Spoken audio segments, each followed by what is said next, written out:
Hi, I just have a quick question I was wondering if someone could help me with. Yeah. I've been looking into the organization. I was talking to some Jehovah Witnesses in the neighborhood. Uh-huh. And I just had a question about, children being baptized. Mm-hmm. It looks like there's some pretty young ones. They look around 10, 12. Yeah. Um, It's since the dedication to the organization, like it says in their baptism, it's lifelong and it has such dire consequences. Possibly, how is it possible that they could have researched the organization by that age? Well, most of the time, the young ones who decide to dedicate themselves are brought up with their parents. They come at an early age. I don't know if you've talked to witnesses enough to know that we don't have a separate children teaching area. They're all taught in the same auditorium with the same material, same literature. A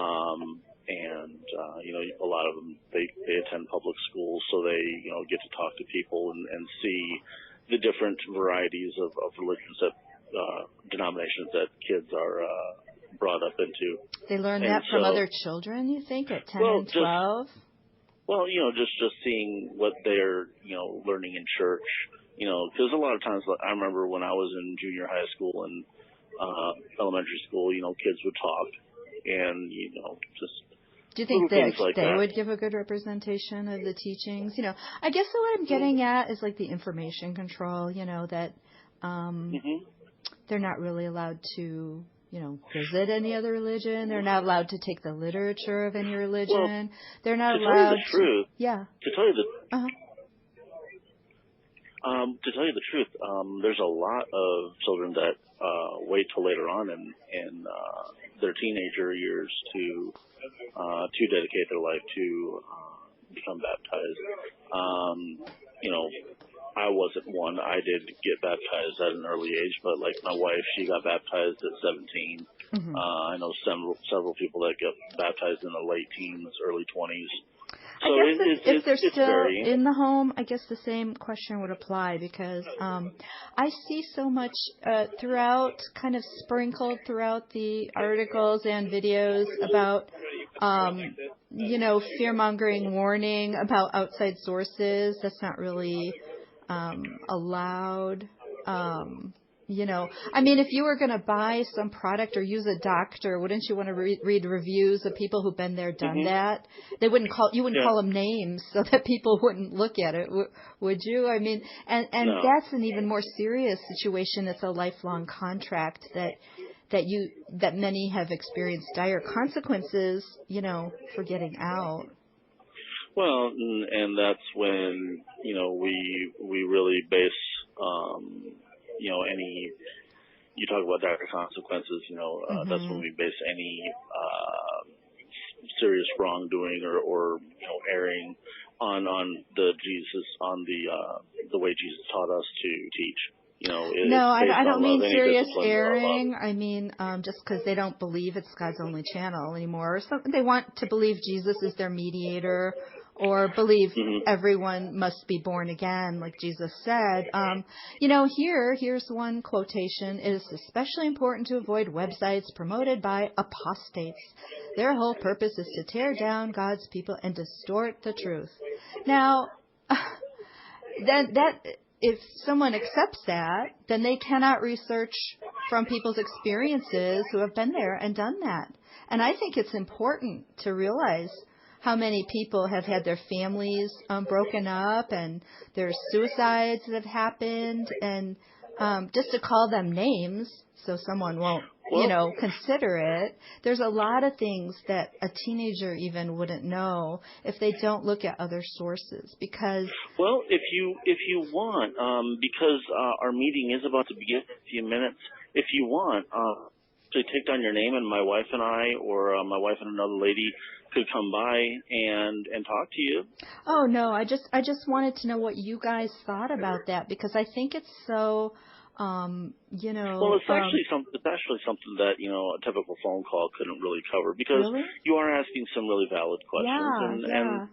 The lawyer in Australia, when your governing body was at the Australia Royal Commission under oath, the lawyer who was investigating, he called it a captive organization. Well, again, it's kind of one of those on-the-spot things. Mm-hmm. You're asking me some questions that, it is kind of on the spot, and I would like to at least That's be able how it is to, when you guys to come to the door, isn't legitimately, it? well, and one of the things we do talk about is, don't be afraid to say, hey, look, I'm going to need a little bit to research that and to come back and give you, because that's what we want to give. We want to give a good, solid answer. Well, I don't mean researching on the jw.org. I mean, if you research the BITE model, it's what experts on high control groups use. It's called the BITE model: behavior control, information control, thought control, and emotional control.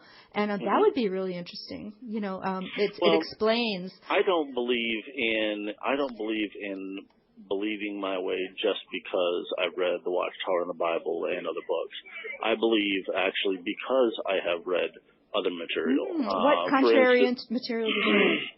Not necessarily. I mean, it is all the information we need is provided by the governing body. No, if you say that, you're already showing here what I'm talking about. That's what they say, because that's to their. What if every religion did that? No one would take your stuff either, right? Okay, ma'am. If you wanted to call and ask questions, that's fine. But I mean, we are getting ready for a meeting. I'm not wanting to be argumentative. If you want to, I will be more than happy to take your address and we'll come by and we'll talk. Well, I hope you could research the BITE model. It's okay. If you want to talk, we can get your address and we can come by and talk. No, only if you would research from outside sources. Okay. Well, you try to have a good day then. Okay, you too. Thank you. God bless. Good morning. Hi, I just have a quick question I was wondering if someone could help me with. Okay. Do you yes, I can. Okay. Well, I have talked to some Jehovah's Witnesses, tried to anyway, and I saw things in the website, in the literature about, children that grow up in the organization and how they just make their own decisions about it. Right. Yeah. With a lot of the rules they have, I was just wondering how is that possible, because I've noticed over the years they do practice a pretty severe what experts would call information control. That means it's frowned upon and considered wrong to research other organizations or other. And that's the person's personal decision. No, that's kind of throughout the literature and in videos. I saw one guy, your governing body, saying that if you don't stick to what they have authorized, you'll be unsafe. He says, stick to what we have authorized, you'll be safe. It's kind of like a veiled fear-mongering or threat. And I noticed they also aren't allowed to, say, visit another church with their friends. I'm just, and they don't accept literature. They only want you to accept theirs. I've noticed this at the door, at the carts. How can you say it's a free decision when you're just isolated like that? Each person, as Galatians tells us, has to carry their own on that. Refers to what they decide to do or not do. That's not what I asked. I asked, how can it be a fair and free decision of your own when that level of information control is taught? It would probably be easier and better if you could talk to someone face to face. No, I don't think so. I just want to know what you think about it. I know what I think. I know what I've found has been best for me. And yeah. That's what I stick well, I wasn't asking about that. It's so unfair of of them to baptize children at, like, say, ages 10 years old, 8 years old. They don't understand that it's a lifelong contract and they couldn't possibly understand what will happen to them.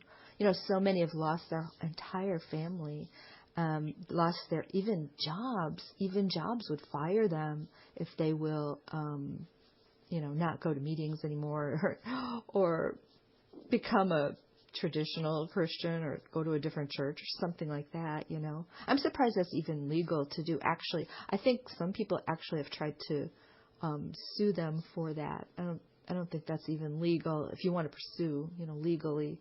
But especially for children, they're so isolated.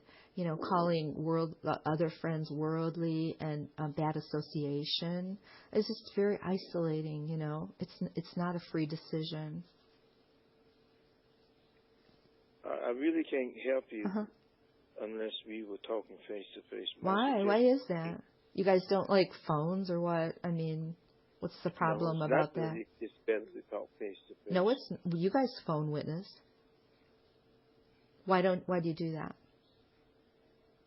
Because that's the only way we can contact some people, but we don't phone witness everyone. Well, that's the only way I could contact a witness right now, at this moment. Could perhaps write your questions down, and then the next time a witness write comes them to your door, down. take time to talk. Well, I just want to. You're a really nice guy. I just want to see what your thought is on that. Did you ever think about that aspect, the controllingness?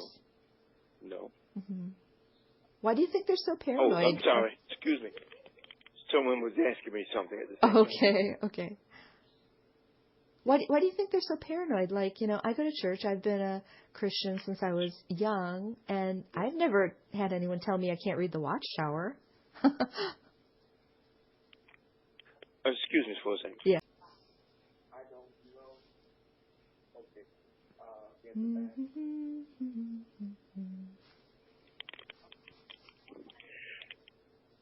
I appreciate your interest, but I'm going to have to end the conversation because I need the bathroom. Okay. Oh, that's got to go for that. Yes, okay, God bless you. Thank you. Thank you. Bye. Bye-bye.